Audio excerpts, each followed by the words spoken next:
Hi, I'm Lexi. I work in the general store at Bell's, and if you don't mind, I'm going to read a selection of Song of Myself by Walt Whitman. I celebrate myself and sing myself, and what I assume you shall assume, for every atom belonging to me as good belongs to you. I loaf and invite my soul, I lean and loaf at my ease, observing a spear of summer grass. My tongue, every atom of my blood, formed from this soil, this air. Born here of parents born here, from parents the same and their parents the same, I, now 37 years old, in perfect health began, hoping to cease not till death. Creed and schools of abeyance, retiring back a while, sufficed at what they are, but never forgotten. I harbor for good or bad, I permit to speaking at every hazard, nature without check with original energy.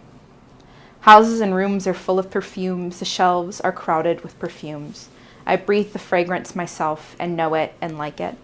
The distillation would intoxicate me also, but I shall not let it. The atmosphere is not perfume, it has no taste of distillation, it is odorless. It is from my mouth forever, I am in love with it.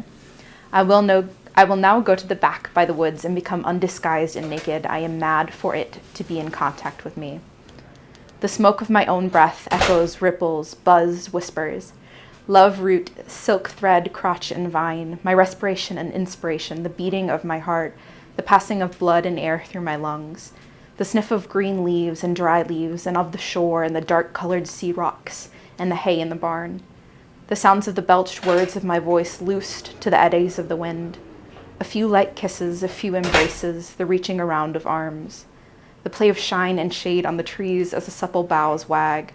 The delight alone in the rush of the streets, or along the fields and hillsides, the feeling of health, the full noon trill, the song of me rising from bed and meeting the sun.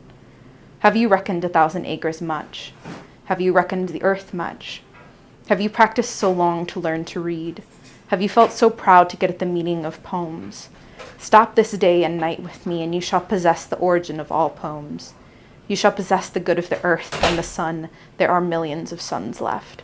You shall no longer take things at second or third hand, nor look through the eyes of the dead, nor feed on the specters in books. You shall not look through my eyes either, nor take things from me. You shall listen to all sides and filter them from self. I have heard what the talkers were talking, and the talk of the beginning and the end. But I do not like to talk of the beginning or the end.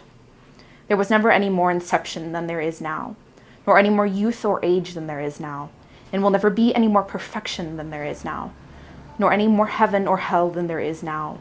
Urge and urge and urge, always the procreant urge of the world.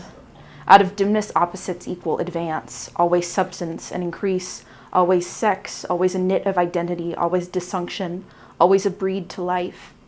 To elaborate is to no avail, learned and unlearned feel, that is so.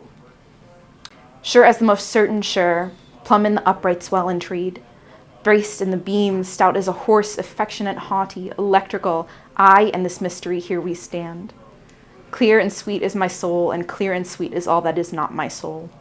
Lack one lacks both, and an unseen is proved by the seen, till that becomes unseen and received proof in its turn.